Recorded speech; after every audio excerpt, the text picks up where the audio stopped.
जय शिवराय मित्रांनो, आज आपल्या डेली बुक रीडिंग कन्सिस्टन्सी चॅलेंजचा 156 डे आहे आणि आपण hard thing about hard thing बुकचा 8.3 चॅप्टर रिव्ह्यू करणार आहोत। हा व्हिडिओ नक्की पूर्ण बघण्याचा प्रयत्न करा। आता हा जो बुकचा रायटर बेन आहे त्याच्या कंपनीमध्ये एक ट्रिकी मॅनेजमेंट सिच्युएशन आली होती। त्याच्यामध्ये दोन टीम्स होत्या, कस्टमर सपोर्ट आणि सेल्स इंजिनिअरिंग। ह्याच्यामध्ये वॉर चालू होतं।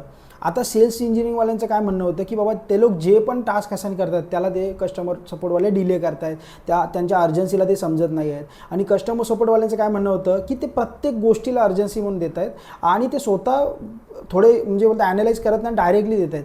आणि त्यांचे ह्या दोन्ही टीमचे जे हेड ऑफ इंजिनिअरिंग होते ते दोन्ही खूप चांगले होते। त्यामुळे आता काढणार कोणाला, त्यामुळे ही सिच्युएशन क्रिटिकल झाली होती। आता ह्या जो रायटर जो बेन आहे त्याने एक मोशन मूवी बघितला होता फ्रीकिंग फ्रायडे म्हणून। त्याच्यामध्ये म्हणजे आईचं आणि मुलीचं भांडणं होत होती। मग काय झालं की त्या दोघांचा आत्मा एक्सचेंज केला गेला आणि त्याच्यानंतर त्यांना रिअलाईज झालं की म्हणजे कोण किती महत्त्वाचं आहे, कोण किती चांगलं काम करतं आणि त्यांचा प्रॉब्लेम सॉल्व्ह झाला। तोच सिनारिओ त्यांनी ह्या कंपनीमध्ये सुद्धा अप्लाय करण्याचा प्रयत्न केला।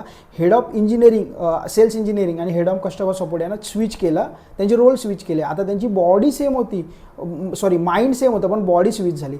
आता काय झालं, ह्या दोन्ही सिनेरिओमध्ये त्यांनी 1 वीक ट्राय केलं एकमेकांच्या पोझिशन्सला आणि त्यांना रिअलाईज झालं की काय म्हणजे इश्यू ते रिअलमध्ये फेस करतात आणि पुन्हा त्यांची पोझिशन स्विच केल्या गेल्या। आता ह्या सिनारिओमध्ये काय झालं की त्यांना रिअलाईज झालं की काय प्रॉब्लेम्स होता आणि त्यानंतर त्यांचा परफॉर्मन्स खूप वाढला गेला। आता तुमच्या लाईफमध्ये सुद्धा एखादा असा सिनारिओ आला तर तुम्ही ह्या गोष्टी ट्राय करू शकता। आणि 3 गोष्टी महत्त्वाच्या लक्षात ठेवा मित्रांनो। पहिली तर डेली कन्सिस्टन्सी अपडेट, तुम्ही सुद्धा एखादी चॅलेंज फॉलो करा, 30 डे, 60 डे, 90 डेची बुक रीडिंग, जिम चॅलेंज कोणती।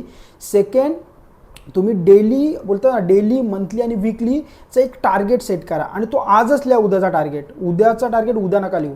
आणि थर्ड, तुम्ही 7 वाजता उठण्याचा प्रयत्न करा मित्रांनो। नक्कीच तुमच्या हॅबिट्समध्ये चेंज होईल आणि लॉंग टर्ममध्ये तुम्हाला त्याचा खूप बेनिफिट होईल। थँक्यू।